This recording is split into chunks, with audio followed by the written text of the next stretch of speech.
지난 6일 18번째 전교인 한마음 체육대회가 있었습니다.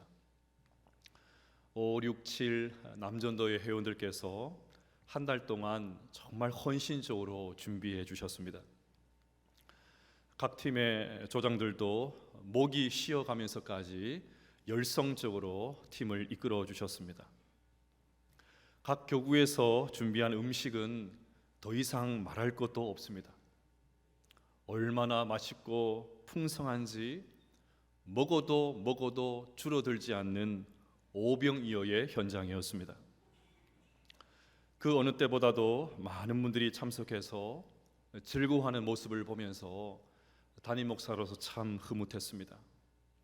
이 자리를 빌어서 준비위원들과 후원해 주신 분들께 다시 한번 감사의 말씀을 드립니다.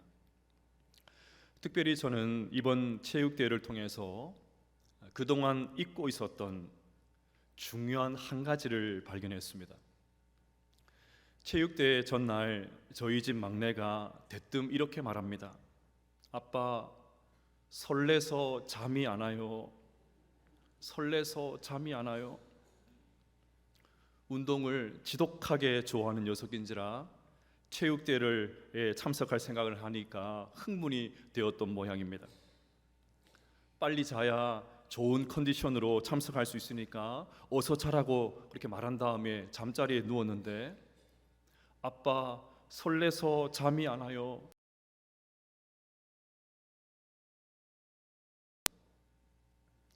그리고 우리도 그런 날이 있었습니다. 소풍 가기 전날, 수학여행 가기 전날 다들 밤잠을 설쳤습니다. 새로 산 옷을 입고 새 신발을 신을 생각에 신이 났습니다. 내일은 친구들과 어떤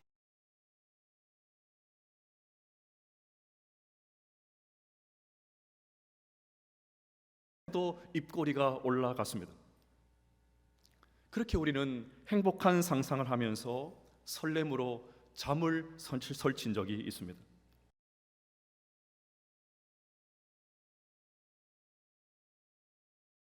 지금은 어떠신가요? 최근 심장을 두근거리는 그런 일들을 경험해 보셨습니까? 기대, 두근거림, 소망을 잃어버리고 살고 계시지는 않습니까? 그래서 꿈과 희망을 잃어버리고 그냥 눈앞에 닥친 현실에 파묻혀서 살고 계시지는 않습니까? 학자들은 지금 우리가 살고 있는 시대에 가장 큰 문제를 희망의 상실이라고 진단합니다. 희망을 말할 수 없는 그런 시대를 살고 있다고 말을 합니다. 과거에는 그렇지는 않았던 것 같습니다. 산업화 시대에서는 지금 우리가 이렇게 고생하면 우리 가족과 자식들은 더 나은 삶을 살 수 있을 거야. 10년 후에 내 인생은 지금과 완전히 다를 거야. 이런 믿음과 신념이 있었습니다. 즉 미래에 대한 희망이 있었습니다. 2014년에 개봉한 영화 국제시장이 이것을 잘 보여주는 것 같습니다. 영화에서 그리고 있듯이 그때는 흥남 부두에 정박한 메리디스 빅토리아에 승선하기 위해서 코 흘리기에 아이들까지도 죽을 힘을 다해서 배에 기어오르는 그런 정신으로 살았습니다. 고픈 배를 지어 움켜쥐고 험한 일을 마다하지 않고 공장에서 일을 했습니다. 가정을 돌보고 동생 학비를 대고 월남전에도 참전을 했습니다. 이역만리 독일에까지 가서 광부 일을 하면서 오늘날의 대한민국의 성장을 이룩할 수 있는 발판을 마련했습니다. 죽어라 고생만 하고 그 이후에 아무 일도 없었으면 정말 억울했을 텐데 그런데 어떻습니까? 고생 끝에 낙이 있었습니다. 그때는 죽어라 고생만 한 게 아니고 고생 이후에 낙이 있었습니다. 하지만 지금은 어떻습니까? 지금 20대를 중심으로 하는 젊은 세대는 앞으로 10년, 20년 후 어떻게 살아야 할지 미래를 그리기가 어렵다고 말합니다.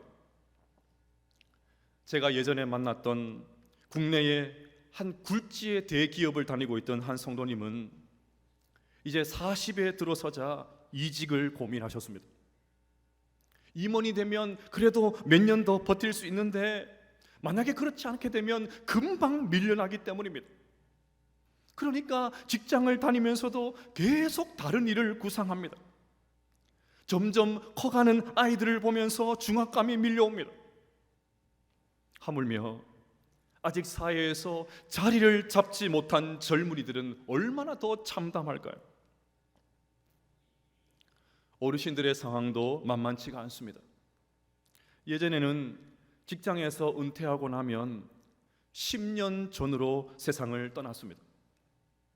요즘은 평균 수명이 늘어서 은퇴 이후에도 적어도 20년 이상은 더 사는 것 같습니다.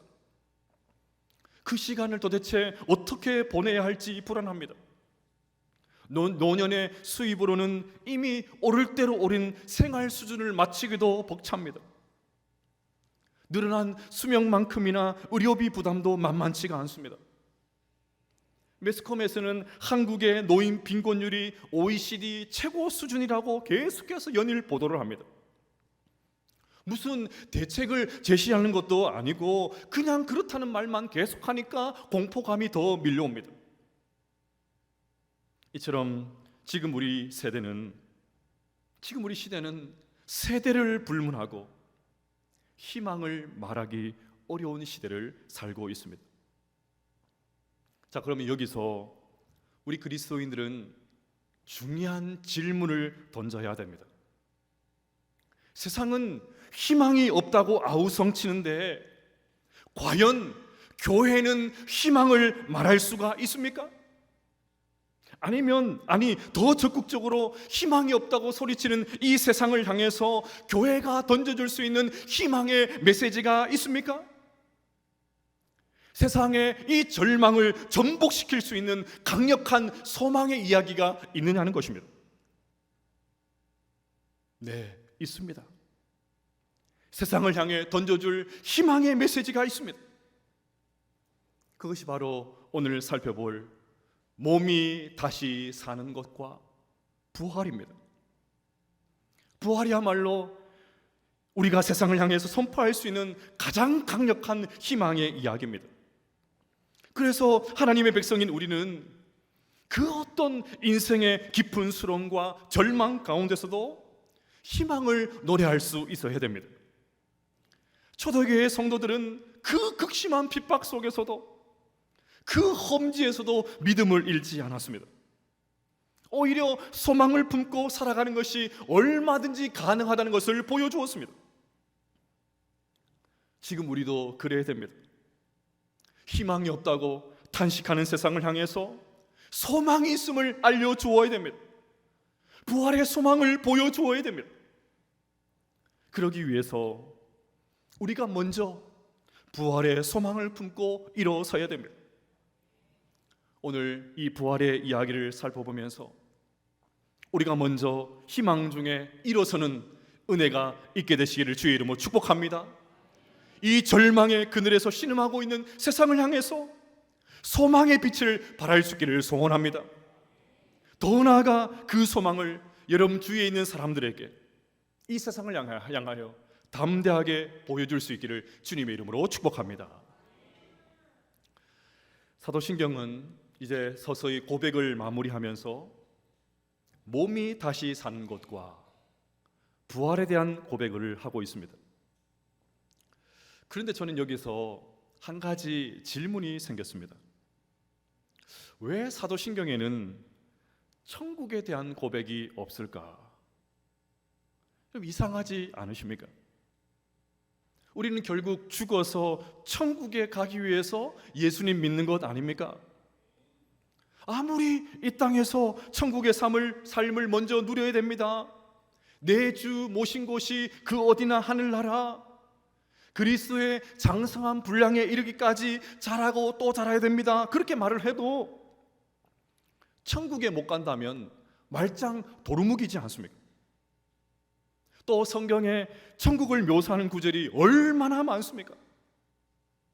그런데도 천국에 대한 고백이 없다니 무척이나 당황스럽습니다. 그런데도 사도신경은 천국에 대한 고백을 하지 않고 곧바로 부활로 넘어갑니다. 이유가 뭘까요? 우리 성도의 최종 목적지는 천국이 아니라 부활이기 때문입니다. 우리의 구원은 천국에서 완성되는 것이 아니라 부활로 완성되기 때문입니다. 목회자들이 장례식을 집례할 때에 천국에 대한 소망에 대한 그런 주제를 가지고 설교를 합니다. 장례식장을 떠나는 마지막 예배를 천국 환송 예배다 그렇게 부르기도 합니다. 네, 다 맞습니다. 성도는 죽음으로 끝나는 것이 아니라 죽으면 그토록 소망하던 천국으로 갑니다. 육은 흙으로 돌아가지만 영혼은 천국에서 하나님과 함께 거하게 됩니다. 하지만 거기서 멈추면 안 됩니다. 천국이 끝이 아닙니다. 부활이 기다리고 있습니다. 영혼이 천국에서 안식하는 것은 반쪽짜리 구원입니다. 우리의 몸도 구원받아야 100% 구원이 완성이 됩니다.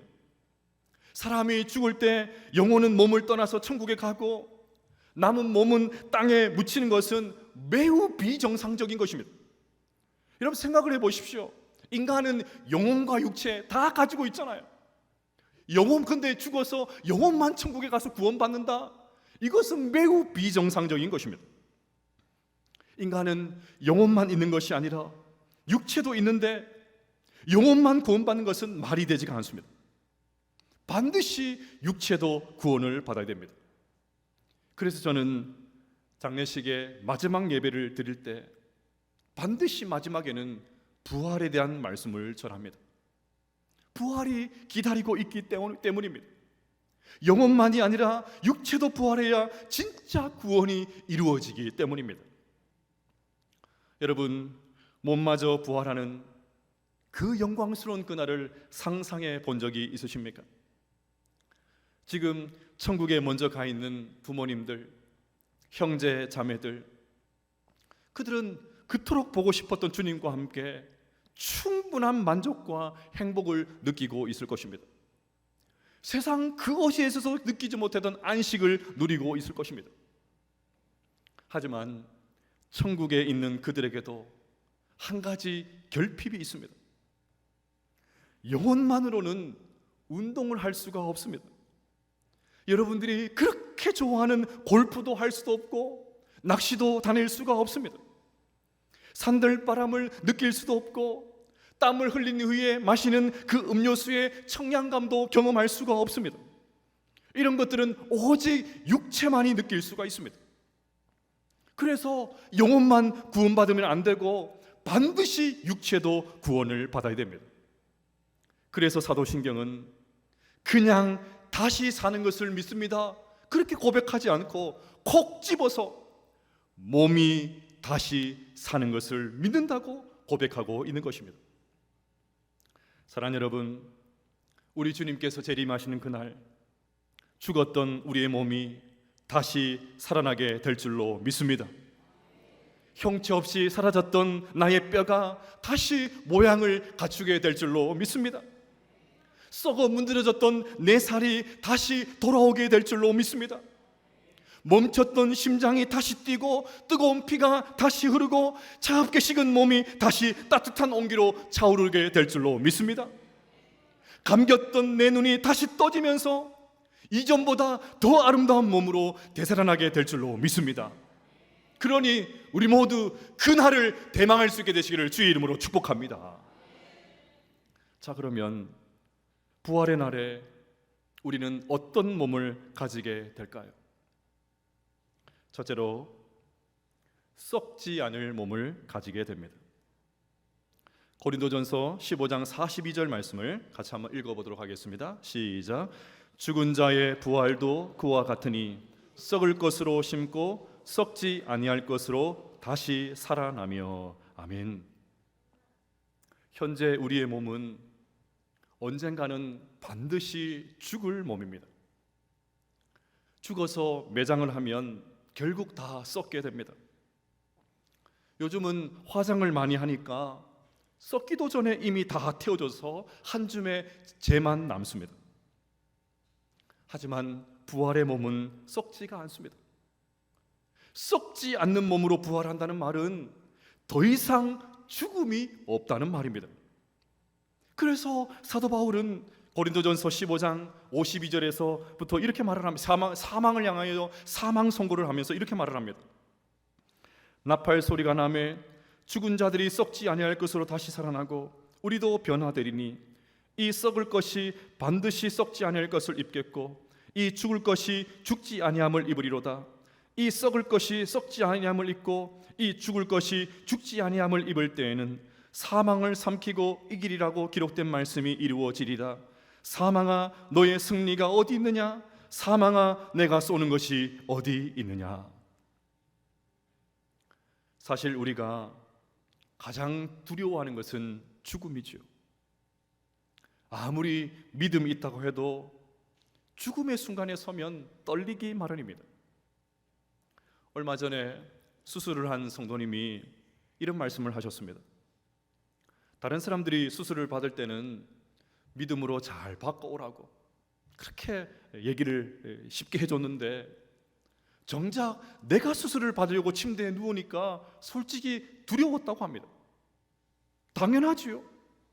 이 세상에서 가장 강력한 힘을 가진 것이 죽음인데 왜 그렇지가 않겠습니까? 이렇게 우리는 죽음 때문에 두려워하고 죽음 때문에 가족들과 이별하고 죽음 앞에서 벌벌 떱니다. 사망이 강력한 권세를 가지고 우리를 위협합니다. 하지만 부활의 몸을 입고 서게 되는 날 우리를 괴롭혔던 사망을 향해서 이렇게 외치게 될 것입니다. 사망아 너의 승리가 어디 있느냐? 사망아 내가 쏘는 것이 어디 있느냐? 옛날에는 그렇게 기세가 등등하더니 그 힘 다 어디 갔냐? 너 뭐하냐? 너 이것밖에 안 돼? 꼴 좋다? 예전에는 이 죽음의 녀석한테 늘 괴롭힘을 당하고 위협을 당하고 두려움을 당하고 그렇게 했는데 이제는 보란듯이 꾸짖습니다. 보기 좋게 한 방 날립니다. 여러분 생각만 해도 신나지 않습니까? 최근에 AI가 득세하고 있습니다. 챗 GPT니 바드니 하면서 AI가 몰고 올 세상의 변화에 대한 그런 이야기들을 많이 합니다. 지난주에 독일의 어느 교회에서는 챗 GPT가 만든 설교를 가지고 딱 띄워놓고 설교를 하더라고요. 저 같은 사람도 없어지게 될 날이 오게 될지도 모르겠습니다. AI 세상이 되면서 사라질 직업들을 예측하기도 합니다. 조금은 극단적으로 들리긴 하지만 일리가 있습니다. 그래도 어떻게 될지는 아무도 모르죠. 그런데 우리 주님이 재림하셔서 썩지 않을 몸으로 부활하게 되는 그날에 확실하게 사라질 직업이 있습니다. 장의사입니다. 장의사는 사라집니다. 죽을 일이 없는데 무슨 상조회사가 필요하겠습니까? 인류 역사에서 가장 오래된 직업 가운데 하나였던 장의사가 사라지게 될 것입니다. 이처럼 마지막 날 우리는 썩지 않을 몸으로 부활하여서 죽음을 향하여 죽음을 선포하게 될 것을 믿으시기를 바랍니다. 둘째로 영광스러운 몸을 가지게 됩니다. 고린도전서 15장 43절 말씀을 읽어보겠습니다. 시작. 욕된 것으로 심고 영광스러운 것으로 다시 살아나며 아멘. 현재 우리의 몸은 죄의 몸입니다. 죄로 인해서 심각하게 오염된 몸이지요. 죄에 물들여 있습니다. 지난 한 주간도 우리의 손과 발로 얼마나 많은 죄를 지었습니까? 요즘은 어디 가나 CCTV가 있지요. 만약에 우리의 일거수일투족을 촬영한 그 영상이 있다면 어떻게 될까요? 아마 부끄러워서 이 자리에 있을 수 있는 사람 아무도 없을 것입니다. 우리가 지난 한 주간 했던 말들을 죄다 녹음해서 튼다면 전부 다 깜짝 놀랄 것입니다. 그런 영상을 보게 된다면 아마 지금 설교하는 제가 제일 먼저 고개를 들지 못할 것입니다. 그런데 우리 주님이 재림하신 그날 우리는 영광스러운 몸을 갖게 됩니다. 그 전에는 죄를 안 짓는 것이 이상했는데, 그래서 죄를 지을 수밖에 없었는데, 그때가 되면 죄를 짓는 게 이상하게 됩니다. 죄를 도저히 지을 수 없는 영광스러운 몸으로 부활하게 됩니다. 사실 인간이 죽게 된 이유도 죄 때문이죠. 인간이 저지른 그 죄 때문에 죽음이 이 땅 가운데 들어오게 되었습니다. 그 죄 때문에 죄의 평생 종로로 타다가 그렇게 힘들게 살다가 마지막에 그 죽음의 공포 때문에 또 힘든 시간을 보내게 됩니다. 하지만 마지막 날 우리는 영광스러운 몸을 입게 됩니다.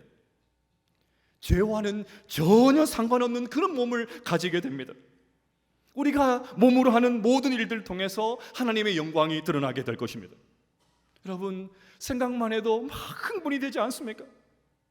평생 죄의 종로를 타면서 내가 이것밖에 안 되나 절망한 적이 얼마나 많으셨습니까? 말은 하나님의 영광, 하나님의 기쁨을 위해서 한다고 했지만 실제로는 하나님을 근심시키면서 한 일은 또 얼마나 많았습니까? 오늘은 은혜 받은 말씀대로 한번 살아봐야지 수도 없이 결단했지만 연약한 육신에 발목 잡힌 적은 또 얼마나 많았습니까? 교회에서 직분을 받아서 그럴듯하게 보일지 몰라도 매 순간 발견하는 이중적인 나의 모습 때문에 얼마나 괴로우셨습니까? 그런데 마지막 날 우리는 영광스러운 몸을 입게 될 것입니다. 마침내 성화의 몸을 입게 될 것입니다. 말과 행실이 일치하게 될 것입니다. 그날에는 우리의 모든 것을 통해서 하나님께서 영광받게 되실 줄로 믿습니다. 셋째로 강한 몸을 가지게 됩니다. 고린도전서 15장 43절 말씀을 읽어보겠습니다. 시작. 약한 것으로 심고 강한 것으로 다시 살아나며. 아멘. 지금 우리의 몸은 매우 약합니다. 질그릇처럼 참 깨지기 쉽습니다. 조금만 오래 서 있어도 피곤하고 쉽게 지칩니다. 저는 제 성대를 보면서 이것을 절감합니다. 예전에는 아무리 큰 소리로 찬양하고 아무리 소리 지르고 기도해도 목이 잘 쉬지를 않았습니다. 설령 쉬어도 하룻밤만 하면 금세 회복이 되었습니다. 근데 요즘은 오래 갑니다. 그래서 최근에 저의 가장 큰 감신사는 최선의 목 상태로 주일 사역, 이 강단에 서는 것, 이것이 막 초미의 관심사예요. 그래서 평소에 말도 별로 잘 하지를 않습니다. 물도 자주 마십니다. 목양실에 있는 제 냉장고에는 도라지와 배즙이 가득합니다. 또 이렇게 말씀드리면 또 도라지 주시는 분이 있어요. 도라지는 많습니다. 안 주셔도 됩니다. 정 주시려면 다른 거 주시면 됩니다. 이처럼 우리 육신은 몹시 약합니다. 제대로 먹지를 못하고 마시지 못하면 쉽게 힘이 빠집니다. 조금만 잠을 설쳐도 다음날 제대로 일을 할 수가 없습니다. 요즘과 같이 날이 더워지는 날이면 쉽게 지치죠. 심한 추위에도 견디지를 못합니다. 조그만한 위험이나 유혹이 와도 잘 넘어지는 그런 육신입니다. 잔병이 많아서 약이 떨어질 날이 없습니다. 각종 영양제가 계속해서 쏟아져 나온다는 말은 그만큼 우리가 약하다는 반증이죠. 앞에서 AI 시대에 사라질 직업 이야기를 했는데 전문가들은 사라질 직종 1순위로 의사를 꼽습니다. 앞으로는 기계가 병을 진단해서 정확하게 판독하는 날이 온다고 합니다. 수술도 로봇이 다 하니까 수술을 하면서 잘못될 일도 없다고 합니다. 아무리 그래도 인간 의사가 완전히 사라지게 하겠습니까? 그런데 부활의 몸을 입는 그날에는 정말 의사가 필요가 없습니다. 지금 몸과 마음의 질병으로 힘든 시간을 보내고 계신 분들이 계실 것입니다. 오랜 시간 동안 질병 때문에 힘든 시간들을 보내고 계신 그런 분들이 계실 것입니다. 소망을 가지십시오. 비록 지금은 약하나 그날은 강합니다. 그날에 우리는 강한 몸으로 부활하게 될 것입니다. 그날이 오면 이 지긋지긋한 질병에서 해방되게 될 것입니다. 강한 몸으로 활력 있는 인생을 살게 될 줄로 믿으시기를 바랍니다. 기왕에 병원 이야기가 나왔으니까 한 말씀만 더 드리겠습니다. 지난주에 저에게 이런 문자 한 통이 왔습니다. 여름아, 피부를 부탁해. 뜨거운 햇빛으로 지친 얼굴에 생기를 불어넣어 주러 왔다. 지긋지긋한 트러블 아웃, 아쿠아필, 아이스크림필, 제스너필 선택 4회 25만 원, 애플 레이저 5회 관리 5회 55만 원, 화상 피부 미백을 피부를 부탁해. 골드와 다이아가 만나다. 차세대 토닝 레이저 GD 토닝 미백 관리 5회 55만 원, 어려 보이게 주름을 부탁해. 정직하고 안전하게 내성 없는 보톡스, 코어톡스, 턱 보톡스 88,000원, 눈가, 이마, 미간 각 55,000원, 탱탱한 볼 탄력을 부탁해. 접속 초음파와 고주파를 동시에. V로 리프팅 레이저 2회, 맥스무비 2회, V라인 보톡스 1회 88만 원. 계속 할까요? 발음하기도 어려운 피부 시술을 하지 말라는 말 아닙니다. 젊음을 유지하기 위해서 적절하게 치료받는 것 좋지요. 저도 자기 전에 에센스 꼼꼼히 바릅니다. 다른 날은 몰라도 토요일 저녁에는 특별 관리를 합니다. 여러분들 만나는데 푸석푸석한 그런 몰골로 만나면 안 되지 않습니까? 그래서 저도 어제 마스크팩 했습니다. 저희 딸이 붙여줬어요. 꼼꼼하게 붙여줬어요. 이래봬도 관리한 얼굴입니다. 하지만 아무리 레이저를 쏘고 에센스를 바르고 보톡스를 맞아도 지금 우리의 피부는 낡아지고 우리의 몸은 쇠약해집니다. 그러나 우리 주님 다시 오시는 그날 우리 모두는 강한 몸으로 부활하게 될 것입니다. 관리가 필요 없는 탄력 있는 몸으로 부활하게 될 것입니다. 그래서 우리는 예배 시간마다 이렇게 힘차게 고백하는 것입니다. 나는 몸이 다시 사는 것을 믿습니다. 사랑하는 여러분, 저는 오늘 설교를 체육대회로 설레서 잠이 안 온다는 제 아들의 이야기로 시작을 했습니다. 우리 안에 부활의 설렘이 있기를 바랍니다. 썩지 않을 몸, 영광스러운 몸, 강한 몸으로 부활하게 될 그날을 대망하게 되시기를 바랍니다. 그리하여 희망을 잃어버린 이 세상을 향하여, 한숨만 내뱉고 있는 이 세상을 향하여 진정한 희망을 보여줄 수 있는 믿음의 성도들로, 부활의 성도들로 살아갈 수 있는 우리 모든 성도님들 다 되시기를 주의 이름으로 축복합니다.